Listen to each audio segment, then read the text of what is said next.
mayam akoi video yengbi ba khuding ma thakjari ado mayam mamang gi video da ina tharoi challenge tor ke habado ai gi mana basiga mayam tominarage chagem pomba khalare tharoi mohini tharoi ni horen mayam sak si ju ha na chabi oi doini aduga tharoi ji ju masing thira ka doini horen ha na lotion ba mi da ko hawjira maka ta hala mayam imana bese mase ising gi dealer ne mayam ising bottle oigera jar oigera loi to dai noi ge ado mase dealer ne address na khongman mangjil ko singjamai gi do aduga magi phone number jo hapa mage any tawning blai tari mong adum contact to sum view ising gi dealer ai gi site la e har ga su offer mayam pislak pa ya pisan ga drop Sila ka din.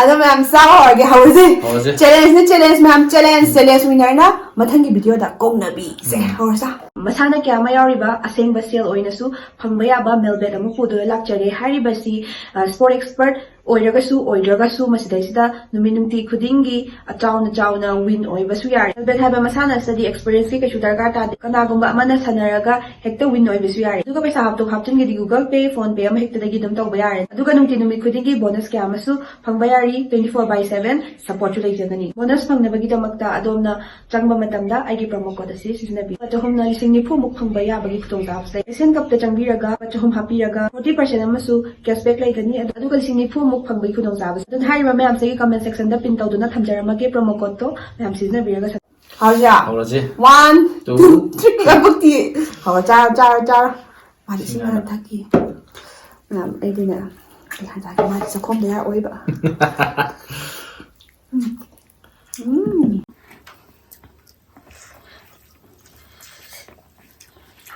Sakhom dili.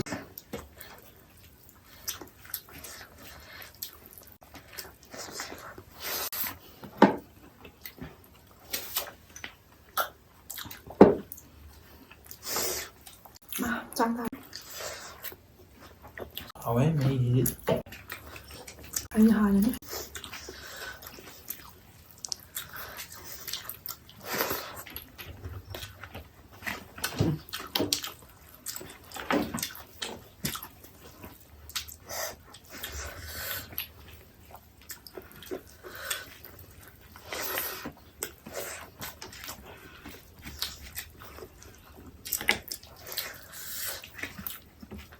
Sak ka lagi ko. Sak loi ka tharoi ju mo. Dum ko. Hawa jadi yang pemes. Tak hello tang kain.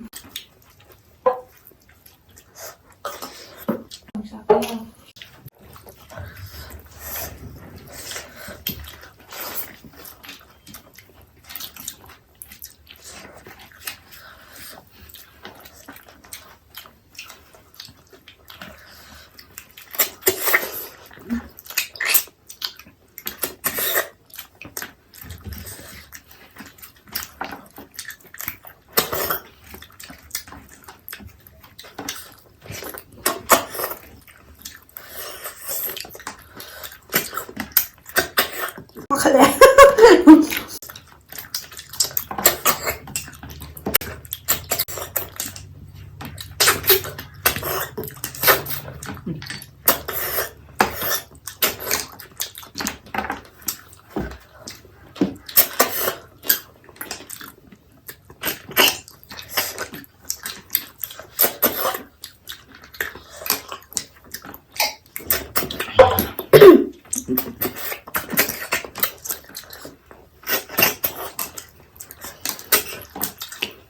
Orang sini wah.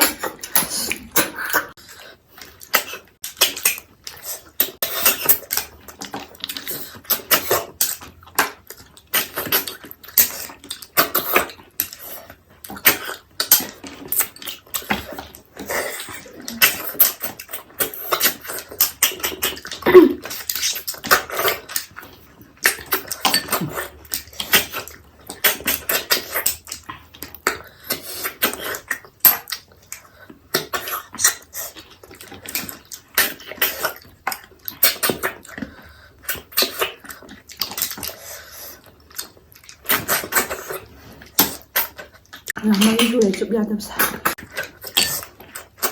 Chụp ra tầm sẽ cuốn không? Chụp cái đồng này. Mà anh chụp cái đồng này.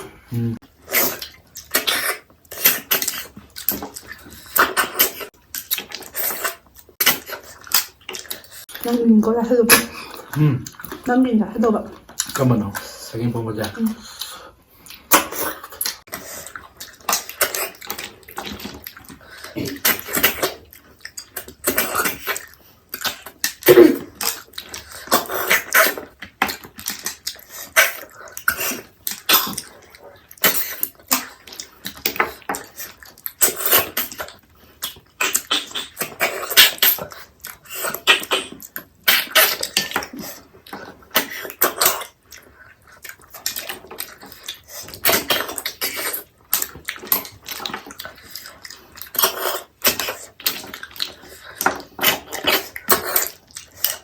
Udang chidara.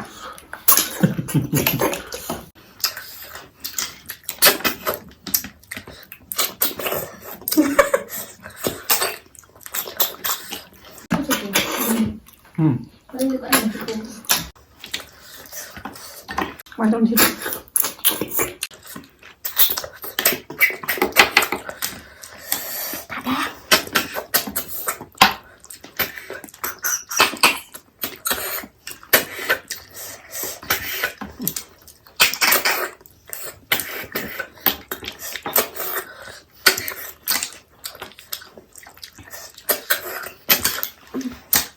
Udang chidara.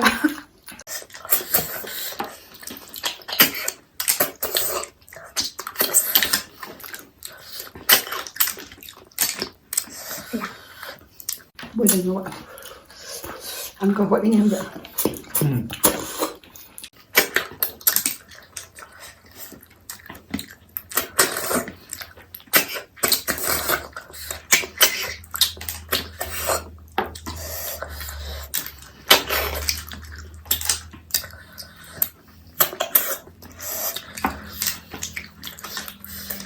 Làm nhanh rồi ạ. Nhanh rồi ạ. Chụp bây giờ tôi sẽ chụp cái gì nhỉ? Chúc nữa nha. Sao vậy em đi?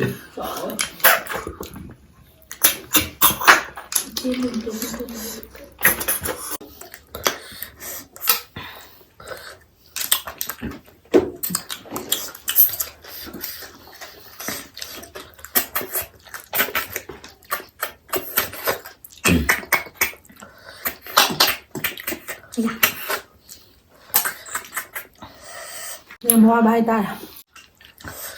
Anh thấy chụp tôi vào cam không? Đi ra đây. Nó sẽ thuốc cái bài ta. Đi ra đây.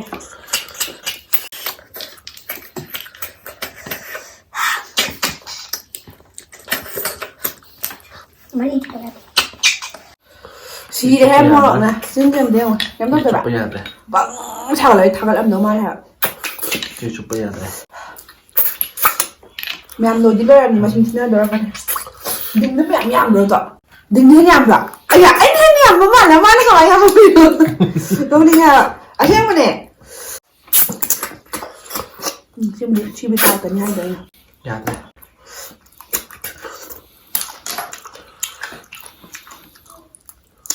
Này à. Đây.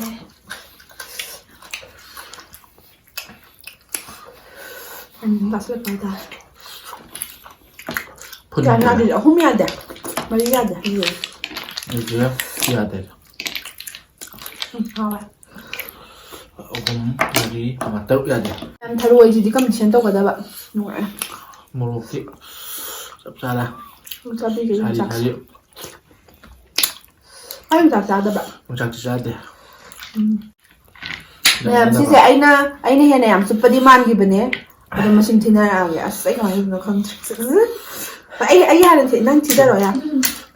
Amma anh này thì bị anh ấy.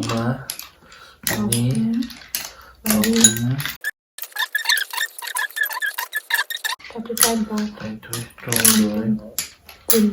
Tròn đi. Kun mà thôi. Cái đó kun mà thôi này bảo quá 42 42 43 gì cơ 43 chụp cái là được mấy tròn phấn